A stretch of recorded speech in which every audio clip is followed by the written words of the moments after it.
So again, I'm your host, Marlene Massasoit, and I'm Prestige. okay, this is your Artist Talk, everybody. This is your Artist Talk. We're going to be talking to artists. We're artists as well. So my main form of artistry is poetry, and I write stage plays again, like I was saying before. I actually do some acting. I'll be doing a little bit of that for you guys here soon. And Prestige, can you tell us a little bit about your different art forms? Oh, man. So, for those who don't know, I do rap. Yes. You know, I've been further away from that as I do different ventures. Like I said, I throw parties and I host and promote. I got a little production and writing in my background as well. What else do I do? Oh, shoot, market. Yes. I can do that. I'm good at getting people little ideas and businesses off the ground. I just, for the most part, whatever you need, I'm capable of. And if I'm not capable, I know somebody else who is because I network. Yes, it's very important to network. So as you're up here performing and so forth, look at other artists that you might want to do a collaboration with and so forth, and make sure you get their information. Okay, so one of the first questions of the night is, because this came up this week, why do artists beef? Anybody can answer that. Why do artists beef? Go ahead. Why do artists beef? I know around the city, like people... Don't say any names, but just let us know. In Pontiac, people be mad over everybody else come up. Like how certain people have one song that drop, everybody mess with their song. So they be like, oh, we gonna drop a song, but don't nobody mess with their song. So it's just a bunch of jealousy. So they just be mad at each other about it. And then they end up going back and forth. That's where the beef comes from. But it ain't really beef if y'all not really gonna do nothing about it but argue. Wow. That's deep. Why do artists beef? Envy. They envious. You could do something that they can because everybody got different skill sets and people don't appreciate the skill sets that they have and they want yours, and since they ain't got them, they envious, they mad. Wow. Okay. Wow, that's awesome. Anybody else? Why do artists beef? I believe artists beef, disagree. We all under a huge amount of pressure just living, especially in hip-hop communities where the beefing is really pushed and promoted, and it's because we are under heavy, intense pressure from the dominant wealthy in the society, and we don't know how to express our energy. It's the energy source. We're not expressing it. Community centers are closing, schools are closing, we got hip-hop, that's an art form. And besides, people as a competitive sport and as an enjoyable sport as it is, we use it to go against each other, and it's promoted for one black artist to go against another black artist, or an artist of color to go against another artist of color. It's just entertainment. It's mainly entertaining. We don't profit from it, but the people who have websites and commercials and advertisements, they profit from it. We just put in the work, So I believe we beef. Long story short, we don't have proper vents of energy and creation. Okay. Did you want to answer? I'm with that. Jealousy. I think y'all covered all the questions on why artists beef. It's just a lot of envy, competitive nature. Like, when it comes to hip hop especially, like, it's judged differently than other music. Like, we always, every year, who the hottest rapper out right now? Who the best of all time? Like, the list is always changing, and everybody pushing to have a spot to be in that conversation, even if they're not in the list. Let me be in the conversation.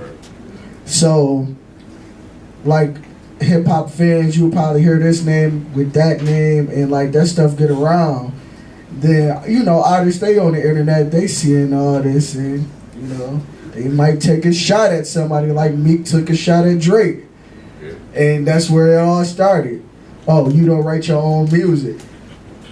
It took just that little bit right there just to start a full-fledged beef, because he just came at his ability to write, his ability to rap. So, like, just it's about competition. So how do we stop the beef? Man, just respect the next man's craft. No matter if you better than them or they're not as good as you, just respect where they at. Cause not every artist is for every person in the market. Seriously, like there's some rappers that appeal to you that won't appeal to me, and some rappers that appeal to me that won't appeal to you. But that don't make them no less. You got your artist that's universally good amongst all crowds, but you just got some rappers who just appeal to certain people. So it's just all about respecting the next man craft.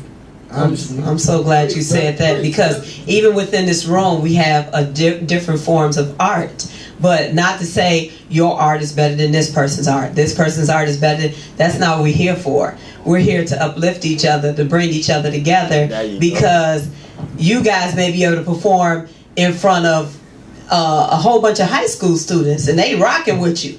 Okay? They may be able to perform in front of a whole bunch of adults and they rocking with you. It's all about what the audience wants and what they like. So that's why it's so many different forms in here tonight, because we're here to uplift each other and see how we can bring each other up. That's what it's about, bringing each other up. So that's why it's real important to either collaborate with different forms of art or see how you guys can possibly, okay, I got a tour. Exactly, unified. I got a tour that got 10 cities.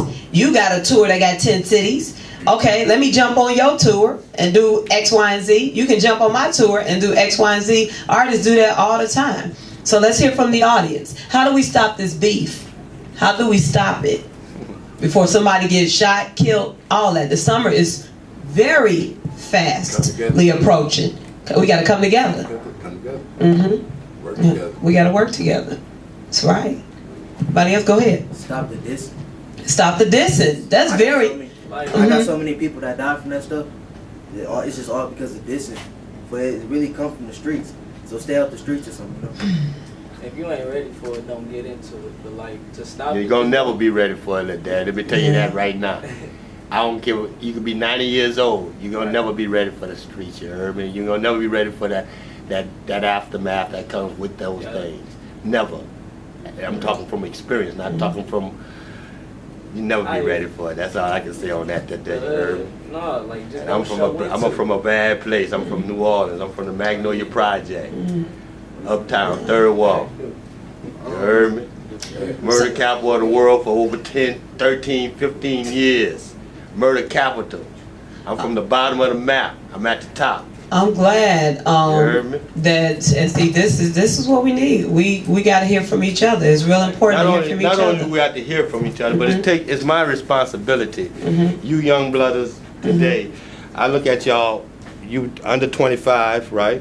Under 25, right? A couple of my gentlemen here in their 30s and whatnot. What I want to say to you guys is, first of all, I understand your plight. I understand everything y'all going through, been through, and gonna go through. So if I tell you anything, it's not for any gratification other than to make you aware and make it positive. For one thing, it's only two things in this world. Everybody talk about this, that, and this. It's only two things. It's so simple on life. Life is just simple. It's so simple. What are the two things? Can anybody tell me? Huh? Love and hate. Basically, that's one version, but anybody, simpler version? Anybody can simplify it? Living and dying. Let me simplify it. Good and bad. That's it. That's it. You know, you're over 13. Bible says if anybody over 13 take on their own sins. That's what the Bible says. You know, this is man-made things, you know. I believe in God. I believe in positive. I believe in optimism. I believe in nothing but good. Because I know there's two things. There's only good and bad. That's it. You know when you cross that line,